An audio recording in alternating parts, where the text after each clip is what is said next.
दोस्तों यह पेड़ हमारे शरीर के लिए वरदान है। इसकी पत्तियाँ, छाल, इसके फल सब दोस्तों एक प्रकार के एंटीबायोटिक हैं। यानी कि एंटीबायोटिक उसे कहते हैं जो बीमारी को जड़ से ठीक करे और बीमारी होने से भी बचाए। तो दोस्तों इस पेड़ की पत्ती, छाल और फलों का सेवन आप बीमारी से बचने के लिए भी कर सकते हैं और बीमारी को दूर करने के लिए भी कर सकते हैं। दोस्तों यह पेड़ कौन सा है? इसकी पत्तियां, तेल, छाल का कैसे प्रयोग करें, इससे संबंधित सारी जानकारी आज के वीडियो में शेयर करेंगे। इसलिए इस वीडियो को ध्यान से अंत तक सुनिएगा। और यह पेड़ आपके घर के आसपास होगा। अगर आसपास नहीं है तो दोस्तों तुरंत ही एक पेड़ अपने घर के आसपास लगा लीजिएगा। और इसकी हवा यानी कि एकदम स्वच्छ होती है, आपके शरीर को निरोगी बना देगी। दोस्तों यह पेड़ कौन सा है जानते हैं आज के वीडियो में। इसलिए दोस्तों वीडियो को ध्यान से अंत तक सुनने के बाद इस वीडियो को हर घर तक पहुंचाइए, हर आदमी तक पहुंचाइए, जिससे सब लोग दोस्तों इस पेड़ से जुड़े और अपने शरीर को निरोगी बनाए। यहाँ तक कि दोस्तों इस पेड़ के तेल का प्रयोग कैंसर जैसी बीमारी को ठीक करने के लिए किया जाता है। इतना शक्तिशाली है इस पेड़ के फल का तेल। दोस्तों बड़ा ही गुणकारी है और पहले के आयुर्वेद में इस दवाओं का प्रयोग होता था और आज भी हो रहा है। और पहले के वैद्य दोस्तों इसी के पेड़ से कई सारी बीमारियों को जड़ से ठीक करते थे। तो दोस्तों चलिए जानते हैं इस पेड़ के बारे में और इसके पत्तियों के प्रयोग करने के बारे में, इसके फल को प्रयोग करने के बारे में। और इस पेड़ की जो छाल होती है वो भी बड़ी गुणकारी है।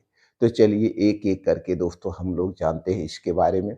इसे सुनने के बाद आपके मन में अगर कुछ और कुछ और बातें जानने की इच्छा है, कुछ और जानना चाहते हैं, तो दोस्तों कमेंट सेक्शन के माध्यम से आप पूछ सकते हैं।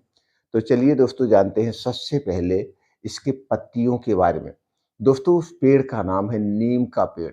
दोस्तों नीम के पेड़ में एक सांस्कृतिक यानी कि सनातन धर्म में कहा गया है कि इस पेड़ में माता काली का वास होता है। और दोस्तों गांव में इस पेड़ की पूजा की जाती है, जल दिया जाता है। और दोस्तों इसकी जो पत्तियां हैं यह एक प्रकार की एंटीबायोटिक का काम करती है। यानी कि बीमारी से पहले भी इन पत्तियों का सेवन किया जाता है और बीमारी के समय भी किया जाता है। दोस्तों इन पत्तियों में कई ऐसे एंटीऑक्सीडेंट पाए जाते हैं, जैसे इसमें एंटी इंफ्लेमेटरी गुण पाया जाता है जो शरीर की सूजन को कम करता है, बुखार, सर्दी, खांसी से भी बचाता है। इसमें एंटी माइक्रोबियल, एंटी फंगल गुण भी पाए जाते हैं जो स्किन रोग से हमारे शरीर की सुरक्षा करते हैं। इसमें कई और एंटीऑक्सीडेंट और प्रोटीन्स, विटामिन्स भी पाए जाते हैं। दोस्तों अगर आपको सर्दी, खांसी, जुकाम है तो भी इसका प्रयोग किया जाता है। और इसमें एंटी डायबिटिक गुण पाया जाता है जो ब्लड शुगर को भी नियंत्रित करने में मदद करता है।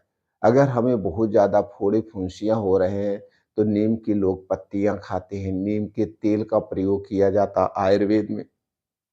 तो दोस्तों इसकी जो पत्तियाँ हैं इतनी गुणकारी हैं, इनकी पत्तियों का सेवन हमें कब करना चाहिए? चलिए उसके बारे में जानते हैं। फिर जानेंगे इसके तेल के बारे में और इसकी छाल के बारे में। दोस्तों इस पत्तियों का जो प्रयोग किया जाता है, जैसे जब पतझड़ के बाद नई-नई पत्तियाँ निकलती हैं इस पेड़ में, कोमल नई पत्तियाँ। तो दोस्तों ये कोमल नई पत्तियाँ कब निकलती हैं? फरवरी के बाद मार्च अप्रैल में। अब ये दिसंबर में जब खूब ठंडक पड़ता है, ठंडक के बाद जो है पेड़ की पत्तियाँ झड़ने लगती हैं।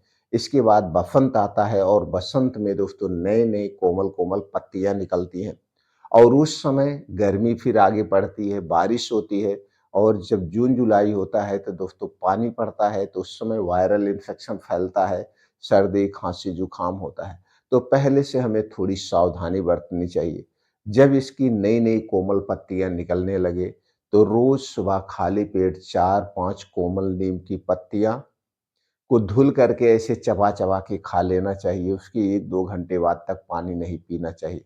तो 3-4 महीना यानी कि अप्रैल, मई, जून, जुलाई, ये 4-5 महीना हमें इनकी पत्तियाँ खाने से दोस्तों वायरल इन्फेक्शन, सर्दी, खाँसी, जुकाम से शरीर की सुरक्षा होगी। अगर आपको ब्लड शुगर है, ब्लड शुगर भी नियंत्रित में होगा, ब्लड प्रेशर भी नियंत्रित में होगा।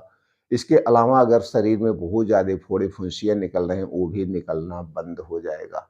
नहीं बीमारी है तो भी खा सकते हैं, तो दोस्तों 4-5 महीने हम प्रयोग कर सकते हैं।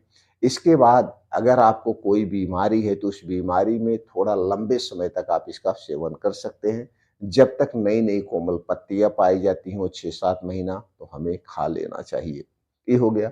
अब इसकी जो दातून है, अगर आप इसकी दातून रोज़ सुबह करते हैं, तो दोस्तों आपके मुँह में बदबू नहीं आएगी, साँस बढ़िया से होगी। नीम की दातून सुबह करिए और इसके बाद कूछते समय दोस्तों इसका जो पानी निकला आप उसे निगल भी सकते हैं, क्योंकि ऊपर की जो छाल होती है वही गुण छाल में भी पाया जाता है। जो गुण नीम की पत्तियों में पाया जाता है, तो दोस्तों आप नीम की दतुवन ज़रूर करिए, सुबह-सुबह नीम की दतुवन करिए। अगर आप चाहें तो शाम को भी कर सकते हैं, सुबह-शाम दतुवन हमें ज़रूर करना चाहिए, तो इसका दतुवन के रूप में हो गया। अब दोस्तों इसकी जो छाल होती है, गाँव में जब हम लोग छोटे थे दोस्तों, हमको आज भी याद है जब चोट लगती थी इसकी छाल को सिल-जो-बट्टा होता है, सिल-बट्टा पे घिस करके और उसी छाल के जो घिसने के बाद जो निकलता था या पीस करके उस छाल को लगा लिया जाता था, तो दोस्तों घाव ठीक हो जाती थी। और हम लोग जब ताज़ी घाव लगती थी तो नीम की जो पत्तियाँ हैं, उसे दोस्तों दाँतों से चबा करके उसके बाद उसको जब पतला हो जाता था, जैसे कहीं और खेत में उसे पीस नहीं सकते, तो दोस्तों उसे लगा लेते थे, घाव ठीक हो जाते थे।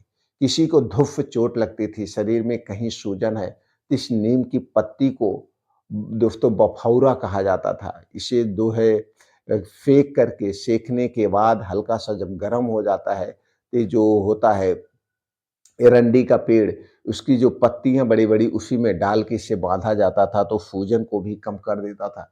इस तरह से हो गया। अब दोस्तों जब उसके बाद नीम में फल आता है, फल आने के बाद इस फल को दोस्तों पहले गाँव में इकट्ठा किया जाता था, इसके बीज को और इसी बीज को तेल निकाला जाता था। जब किसी को बुखार होता था, तो दोस्तों 1-1 चम्मच रोज़ सुबह खाली पेट दिया जाता था, बुखार में, खाँसी में, तो बहुत ही बढ़िया इसका रोल है। और आयुर्वेद में आज भी इसके तेल का प्रयोग किया जाता है और दोस्तों जो कैंसर होता है, किसी भी प्रकार का शरीर में कैंसर है, उस कैंसर के इलाज में नीम का तेल का प्रयोग किया जाता है और नीम के तेल का प्रयोग बड़ा ही गुणकारी है। दोस्तों कई सारे ऐसे कैंसर के पेशेंट हैं, जिनको हम नीम के तेल का सेवन करवाते हैं और उन्हें दोस्तों काफ़ी आराम मिलता है। अगर आप नीम के तेल का सेवन करना चाहते हैं तो आपके आस-पास कोई भी आयुर्वेदिक डॉक्टर हो, आप उनके संपर्क में कैंसर के इलाज में इसका प्रयोग किया जाता है और आयुर्वेद में सबसे सटीक इलाज है कैंसर का। दोस्तों यहाँ तक कि फर्स्ट और सेकंड स्टेज में आयुर्वेदिक दवाओं के माध्यम से कैंसर को ठीक भी किया जा सकता है। फर्स्ट और सेकंड स्टेज में, लेकिन इसके लिए आपको सावधान रहना पड़ेगा। समय-समय पर अगर ऐसे कोई शरीर में सूजन या लक्षण नज़र आ रहे हैं, तो तुरंत दोस्तों उससे संबंधित जाँचें करवा के तुरंत डॉक्टर से संपर्क करना चाहिए था।